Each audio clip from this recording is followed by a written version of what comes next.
I've checked and double-checked the supplies present. We have provisions for fireworks and cooking accidents, a county deputy here for any drunken altercations, and some of the nurses and I will be there for any medical needs. We even set up a medical tent this year just in case there's any lesser emergencies that arise. Thank you, John. I'll take it from here. Every year we commune and celebrate our lineage. We celebrate the crashing of those 3 British vessels, a small victory to be sure, but a strategically important one that has put Eastmouth in the history books ever since. Now, I'm certain that after all the hard work and planning that you've all put in, well, gee, it'll be the best Lighthouse Festival that Eastmouth has ever had. There are, however, a few remaining points of concern that we ought to... mustn't forget about the man coming from Garden and Home magazine. Yes, that was one of the points of... Can't be. I mean, do you all remember that awful prank that the Marsh Boy and his friends pulled on him? Who doesn't?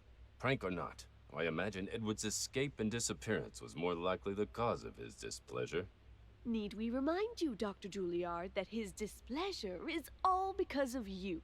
You and those nutcases at your asylum. We're running off topic here. Yes, very much so. Thank you, Doctor. Let's just go through one final discussion and see if there are any points of concern to be brought up. I'll be heading up the beauty pageant on the westernmost side of the park. That'll run from 7 p.m. to 8 p.m. on the main stage. John will be, well, you all heard him. He'll be fully in charge of any medical needs. Robert will be keeping an eye over the carnival games and the hired hands running them. Sylvia will be chaperoning the dance at 8 p.m. in the pavilion and making sure that the journalist from Home and Garden has a pleasant experience. I'll show him the garden and all the wonderful things I've grown throughout the park. He'll love that. Yes, you'll do that. Edna will be monitoring the bake sale with Carrie and offering information about the evening's activities. Daniel and his sons will be running the petting zoo. It'll be bigger this year with a few more goats, but I think he can manage. That leaves Jeremiah to run the grills with the volunteers he gathered. Any questions? Yeah, I've got one. You planning to play nice when you give your speech? Or are we gonna see a real hoo-ha kind of brawl? Of course, Ken. That is, assuming my opponent does too. Jezebel. Do you have something to add, Edna? Can we stop with the childish politicking? He's right. We all ought to play nice. Any more chaos is the last thing we need. Especially after last March. Now, it was agreed that our disputes concerning that would not be raised during official meetings. Oh, please, call it what it is. Deborah can't keep her viper's tongue away from Kent and Burr. Don't drag them into your speech. Excuse me? My viper's tongue? All I've spoken so far about Kent has been the truth. It's uncomfortable to think that a member of our community would be involved in kidnapping and murder, but... There's never been an inch of proof that he was involved. Just baseless accusations. Well, what of his lackey who tried to burn those 2 boys alive? Hey now, enough of this. None of us really know what happened that night. The police didn't have much better luck, and with them being missing now for nearly 3 months, I think it's safe to say that we won't have answers anytime soon. We all agreed to not bring this up at official meetings, so let's get back to the topic at hand. Thank you, John. I trust Sylvia to be civil on the stage. I aim to hold myself to that same standard. Now, any further questions about the Lighthouse Festival? Why do you do it? Do what? Why do you go and kill Philip? Why do you go and kill my baby brother? Why do you go and kill your husband, huh? I didn't... But you did! Your husband was a pillar of this community! You two were bound by marriage, for Christ's sakes! Jezebel! Jezebel! No! Stop! I didn't!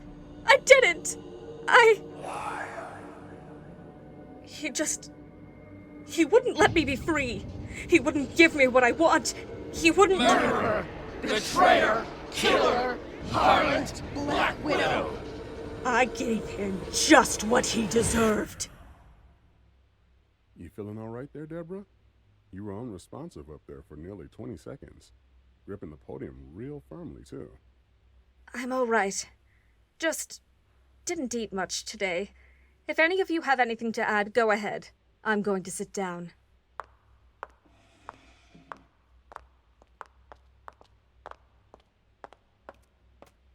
If any of you have suggestions or concerns, then raise them now. All right. Meeting adjourned.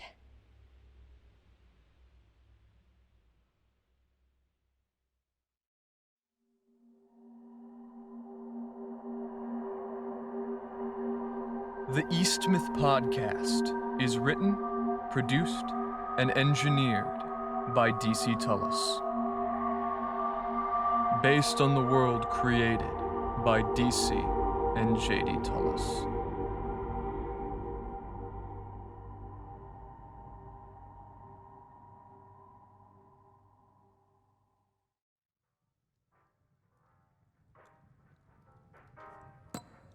Now, I ought to get this straight once and for all. My role in all this is, what, a distraction? I'd hoped not to have to repeat myself for a third time, but I suppose it is for the best. You've already prepared your speech on the construction. I've simply made a last-minute change to have your stage moved. In so doing, I've now pushed the grills far closer to the pavilion. Yes, I'm quite aware of that part. It's more that after I awe the community with my speech, suckering them into promises of prosperity, I'm just going to distract Jerry.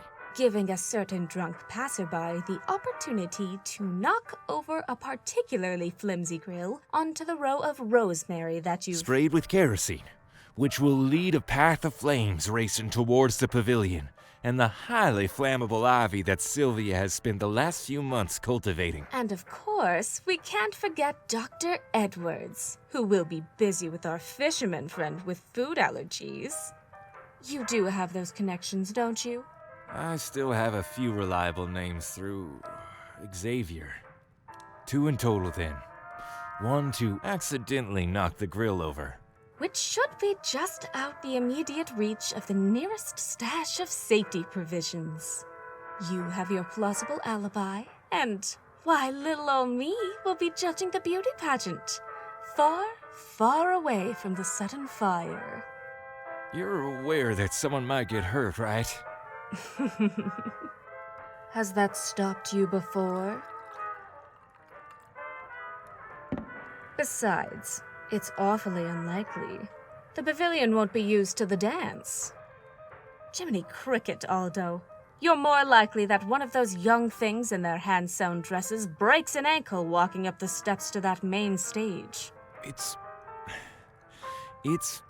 Well, I'll do it. They all look at me like a nut. And with the housing project driven to the ground, I'm bleeding money. Sylvia would crush the whole plan and just find another buyer for the orchard. It's mutual gain here, Aldo. When I take that seat, you'll find your way into the position of housing coordinator. It will be child's play to resume the plan after that. The old guard is dead. Eastmouth needs a new set of eyes, a set of ears, a finger on the pulse. Just why are you so driven to get that seat? You really hate Kent that much? Oh, no need to worry about me, Aldo. Hate is a word that shouldn't be used lightly. Let's just say that I have a few questions of my own that I'd like answered. And if along the way I happen to settle a few scores, well, I think that's just right dandy then.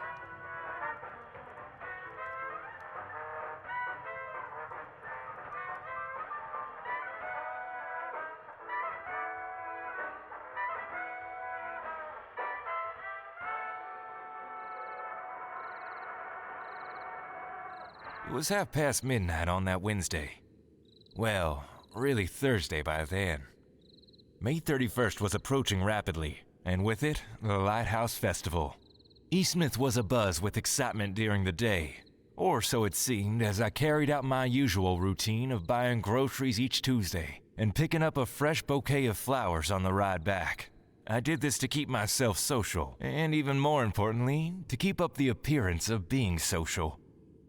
Business was doing all right a few counties over, but I'd banked quite a bit of wealth and time into procuring many of the resources for Kent's redevelopment plan, a plan which was now dead in the water. What I had been left with was a nearly unfurnished mansion, a slowly draining bank account, and the constant fear that that thing was still out there. Folks have been looking at me like I'm some kind of kook since last fall. Can't really fake the disappearance of that loon from Tharkum. But talk about a creature, and now you might as well have just traded places with that loon. Oh, those folks will smile to your face, sure. But those side-eyed stares aren't all that subtle. Got a bit lost in my train of thought there. I'd been following the plan to a T. At the base of each patch of rosemary, I sprayed just enough kerosene for a spark. It was a real shame, too. I wasn't very fond of messing up all of Sylvia's hard work. There were 6 curving stone pathways leading up to the pavilion, each unwinding at the end. In between each path was an elevated section of soil, sitting on a half wall that she'd taken turns nurturing different plants in for, well, at least as long as I've lived in. Swear I heard some rustling over there by the carnival games. Those damn clown heads give me the chills. Has to be my imagination. I wanted to offload this task on the dockhands. Being caught doing this certainly can't help my image. But frankly, I've worked with their sort long enough to know that I can't trust them if I can't see them. And just a bit more. Praying for dry weather, I am. I am indeed. Did those curtains just move? Ah, hell. I've got to move naturally. Naturally now, old sport. Can't ruin the jig just yet.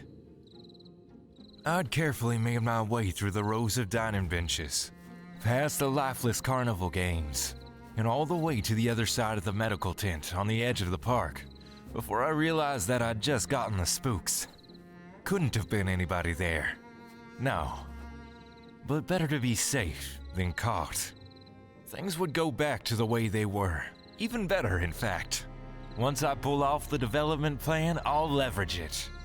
More tourism and fresh families means even more attractions. Just gotta keep my head straight and my gaze pressed forward. Those sneering eyes won't be resting on old Cosgrove for much longer. If there was one thing that my filthy, poor bastard of a father was right about, well, it was perception. If you look poor and act poor, then even a rich man is no better than a beggar. But if you act like you've got fine jewels, a sturdy plan, and seductive birds waiting on your beck and call, then they'll damn well believe it.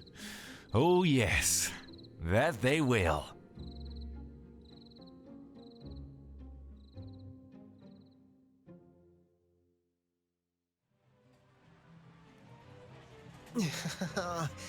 I can see those damn hot dogs just sitting there all packaged, just waiting for my stomach. Should have eaten lunch, Big Shot.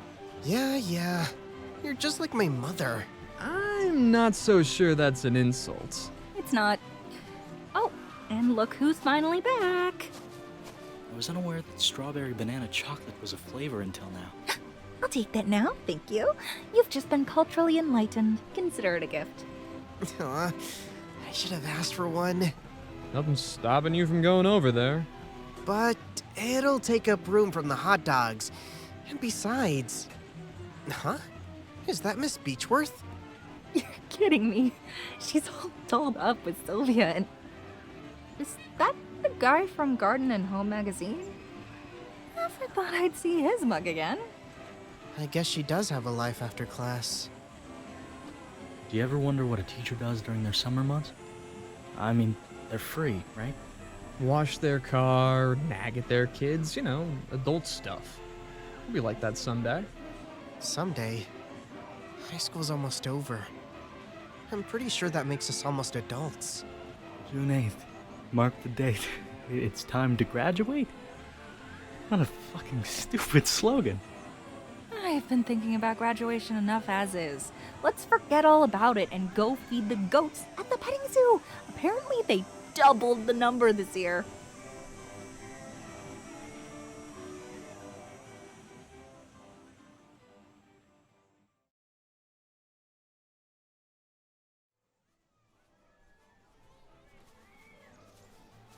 Now this, Mr. Thimbleton, is what Eastmouth is really about. I see. I am enjoying myself more than last time. Oh, sinful kids, playing such an awful prank on a man so handsome and esteemed. Yeah, well, no matter. I see all of the decorations are up to par. The park is just alight with smiling families. Oh, and that's not the best part. Right over there is. I've spent the last few years taking care of this pavilion. My word. Those rows of rosemary are truly something else. They really are. It helps give the park a romantic feel to it, don't you think, Calvin? Come on, right this way. As you can see, the whole pavilion is coated with an ivy that I've carefully maintained. It gives it a certain ambiance. Perfect for dancing. Absolutely swell. Who's that man over there giving the speech? Aldo. Bit off his rocker, I'd say. He was the architect in charge of a redevelopment project. It's been gridlocked for the time being. Frankly, I think it would be better if we just kept the orchard and found a new owner. He's also one of the men you heard on the radio the last time you were here. Well, let's not linger on that. I'm most curious to hear what he has to say. Oh, he'll be up there for the rest of the hour. There's no hurry. Plus, we've got plenty more to show you about our quaint little town. Eastmouth really ought to be in the running for the most beautiful summer town this year. Yes, it should. Come along now. We must respect your time, Mr. Thimbleton. Much to see.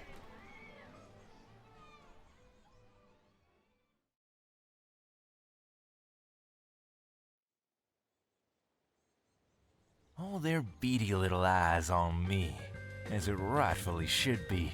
I'm promising them the world, after all. I do intend to deliver. If tourism and new families is what they want, then some Midwestern design should catch the eye. None of these folks have heard of John Ruskin or Frank Lloyd Wright. No, I can sell the look as my own visionary design. Can't say I'll mind the commission either. 10 homes and a church. It'll help recoup my deservedly avant-garde tastes. Yada yada, like a pack of prairie dogs. Yada yada yada. And so, divided into 2 streets, the orchard will bear fruit once more. These homes will have hip roofs that sprawl out with overhanging eaves. Each will have a robust central chimney and thin Roman bricks for adornment.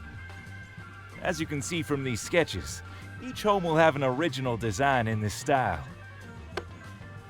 Now, folks, I'm sure you're all ready to move out of your old homes and into these little beauties. Not to mention to be so close to a modern, beautiful church. We'll need to get these plans off the ground for that to happen. With Daniel Burr no longer as the housing coordinator, the position is open, and frankly, it doesn't make sense to let someone without the necessary architectural experience fill that seat. As it stands, good citizens of Eastmouth, we can't exactly do nothing.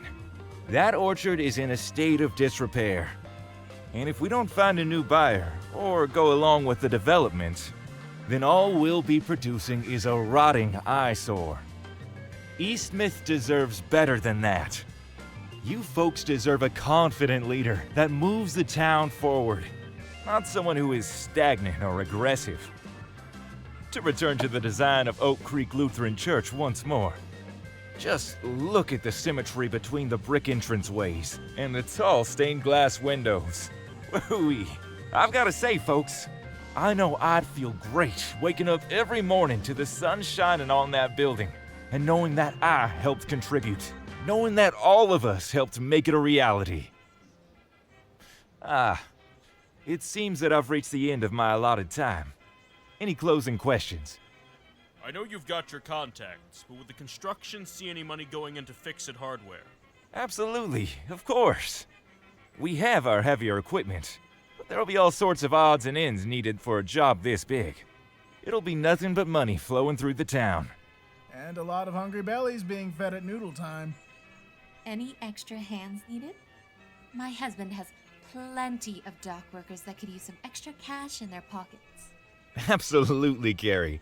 Again, it'll be money trickling straight through the town, top to bottom. Look at the time. Thank you all for coming to hear me speak. Make sure to enjoy the rest of the festival. The town council has put a lot of work into it this year.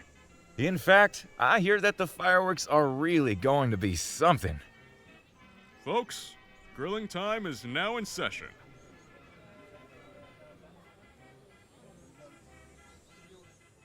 That was the easy part. Deep breath. We can do this. Or at least that's what I told myself as I made my way onto the freshly cut grass and towards the western side of the divided grilling area. Hot dogs, hamburgers, corn, onions, and peppers. The smells were infectious. I checked my watch as I sat down on a bench near Jeremiah Oberstein, owner of Oberstein & Sons Grocery. Jerry for short. It was 7:05 p.m. on the dot. 55 minutes before this plan went from awkward misfire to disaster. If the dance went on as expected, and any of the kids got caught up in the blaze, well, I hope they're fireproof. Where's that bastard from the docks? He better not bail, or I'm out $50 and this plan goes to the dogs. There's Deborah and her husband. What's his name? James, yeah. That little marsh prick and his friends are over by the petting zoo. Ernest, that kook of a hunter, is talking to some out-of-town fellow with a baby blue Ford truck. Now that's a sight you don't see every day. Daydreaming are you now, Aldo? Oh, something like that. I'm looking forward to finally making a mark on this town. You know, giving it back some much-needed love. Love, eh? After all those folks called you crazy with your alien rambling? How many times do we have to go over this, Jerry? I had a concussion. After meeting with Dr. Juilliard for a few sessions, it became clear that I had just been hallucinating. Well, concussion or not, you were acting raving mad there for a few weeks. Glad you're back to your normal self, because you had folks worried for a bit. Anyhow, the really wild part about it. I tuned Jerry out as the first dockhand came into view. I thought he might clean himself up before the job, but he looked the same as when I handed in the money, with a ratty beige sweater and a beard that looked like a bird's nest. He was already turning heads. Hopefully he didn't lie about his peanut allergy, because he was going right for a box full of them. Can't stand it, I've got to say. You must understand. Of course. The world is going mad when women such as Beechworth are in positions like educational coordinator. She's doing nothing but damage every time she calls them sinners in the hallway. One of my young'uns was terrified by her.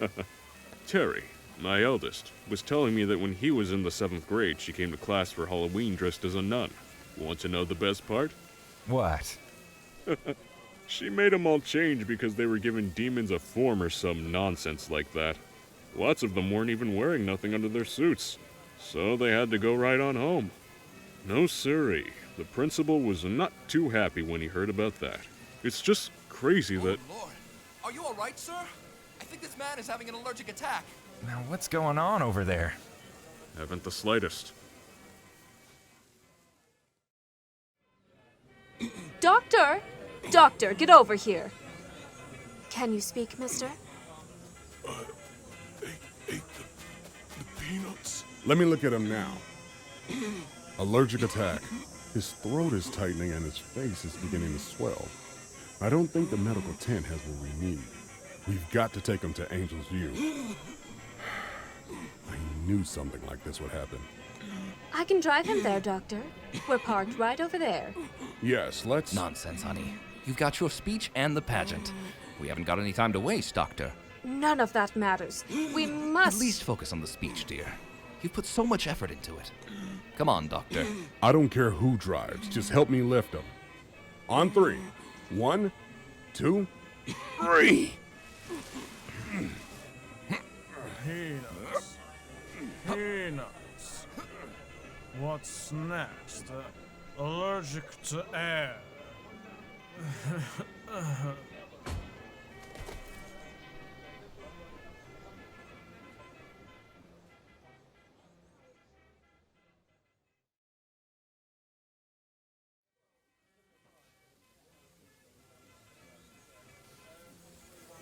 I could swear I saw him gobble those peanuts up by the handful.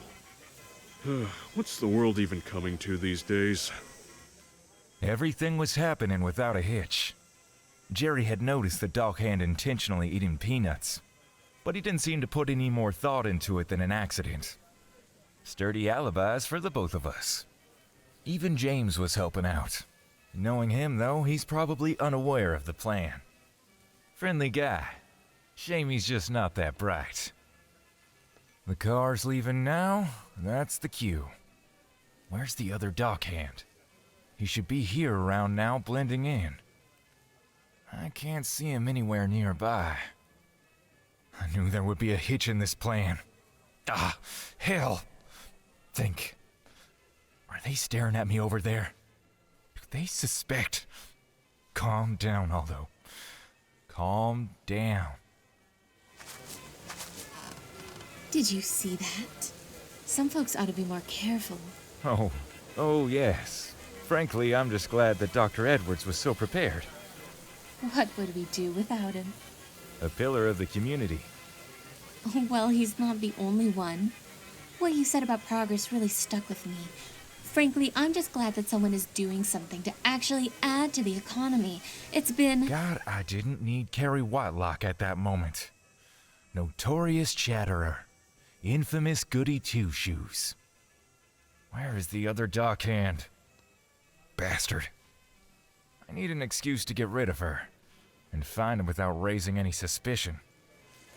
The grub done yet, Jerry? Gerald! Yeah! Jerry's finishing up right now. Hungry. Oh, heck. Why did you call him over? I hate Gerald when he's drunk. He can be so rude. I don't think he listens to a word that anyone says. We'll talk later. Enjoy your food, Aldo. Will do. Enjoy yourself. That takes care of that. And now? That was when a tragic realization struck me. As I had scanned the crowd once more, I noticed something that I should have checked before I ever even sat down. None of the grills positioned next to me had a busted leg. The plan was falling apart now. It's... Smells good. Help yourself, Gerald. We've got enough dogs to feed a family for weeks. One dog. No. 2 dogs. Feel like I'm about to hurl. Wait. As Gerald stumbled over towards the grill and the table beside it, I stuck my boot out just 1 inch further.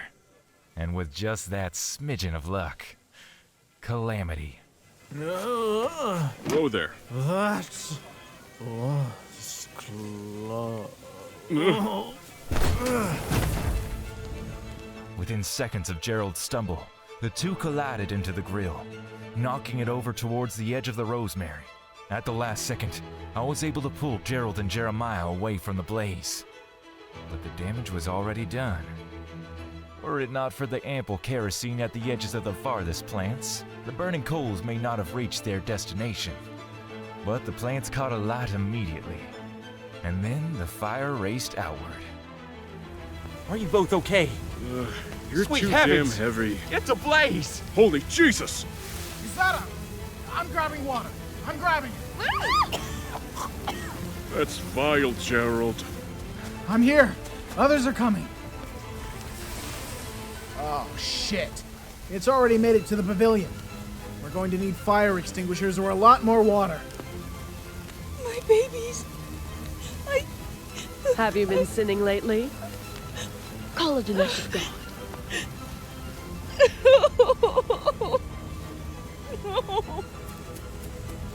Is everyone okay? Oh, heavens. Wait! Over there. Those kids and some other folk are coming with more buckets of water. We might be able to still save the pavilion.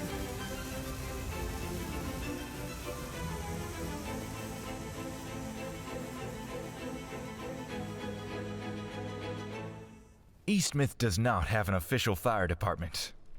Neither could the volunteer fire department spring into action quickly enough. Needless to say, they were not in fact able to save the pavilion. The fire didn't spread much farther than that. No one was hurt by the flames other than a slight burn on Gerald's thumb, and some panicked fairgoers who would end up with bruises. With Deborah's excellent timing and Gerald's opportune drunkenness, there was nothing left to connect the act back to us. And all I had to do was move my foot an inch further. I took great pleasure in watching the blaze, until I started to consider a few potential ramifications. Those ramifications came to head immediately after the flames were laid to rest. The council members, those present and in sound mind, gathered to discuss what would become of the rest of the festival. The representative of Garden and Home magazine had evidently sprinted off after ranting about the accuracy of his previous assessment of Eastmouth. Still, with the damage contained to the pavilion, they decided in a 6-4 vote to press on with the rest of the festival, minus the dance and the fireworks. Once the damage was cleaned up as best it could be, the remaining crowd gathered at the central stage. In only a few short minutes, the campaign speeches would begin.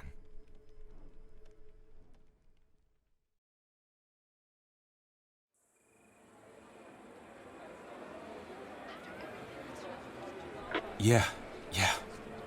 I've been more alert lately. First with those kids and now your report. I don't get how you can detect these anomalies in advance. I don't care what Tricorn Command says. Look, just let me do my job. We've been looking after the land far longer than any of you. Fine, I'll be prompt with my updates. Yes, the cave is secured. And yes, I haven't been compromised. My apologies. It's awfully full back here. Yeah. Enjoy your evening, then.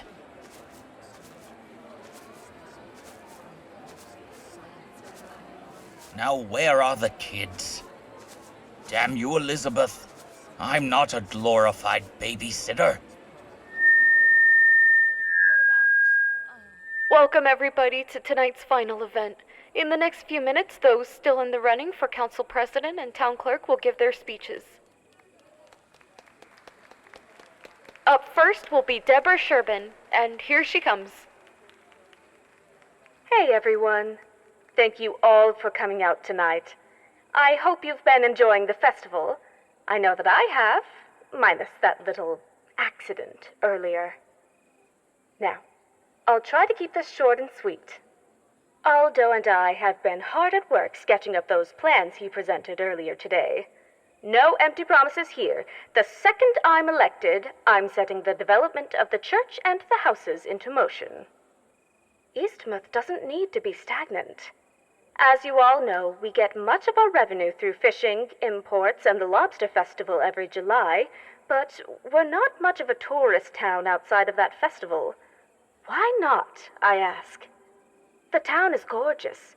The people are the friendliest around, and we make the best darn lobster bisque in the state. These homes will bring in new blood into the town, and there's plenty more to develop around here. How many good folks have been leaving for the last 40 years? Too many. We're surrounded by forest for miles and miles, so why not just use a little bit? Aldo and I have further state-of-the-art development plans that we'll bring to life if I'm elected.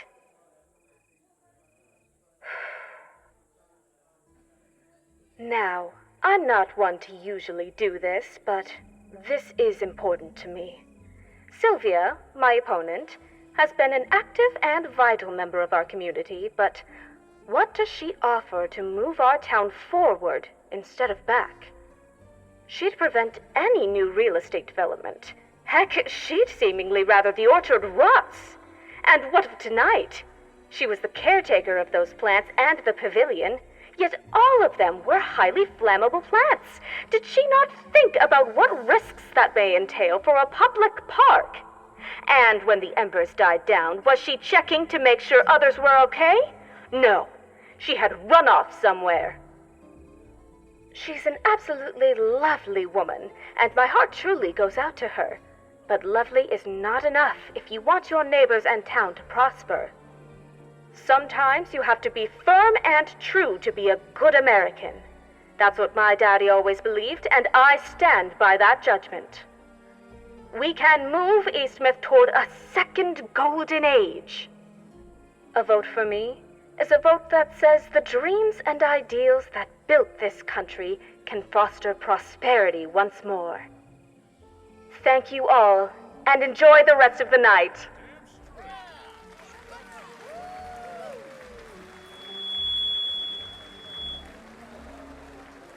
That was quite the riveting speech.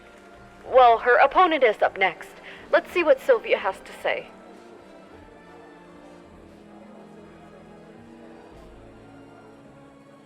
Sylvia, are you there?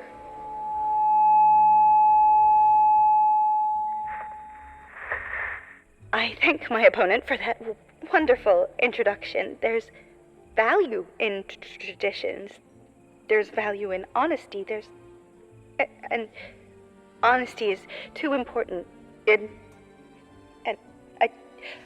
I won't tolerate it.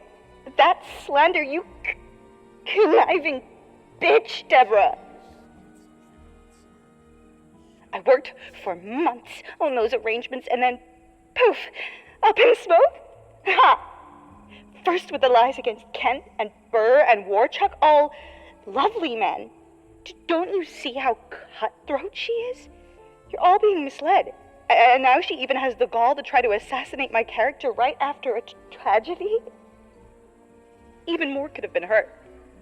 And my plan, my plan would be to return this town to its roots.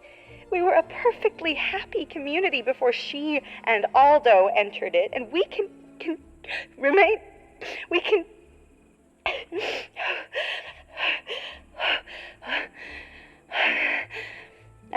I can't do this. Vote with your conscience. That was unexpected. She's been through a trying night, everyone. All right, let's get back to the plan schedule. Up next, we have the speeches for the role of town clerk.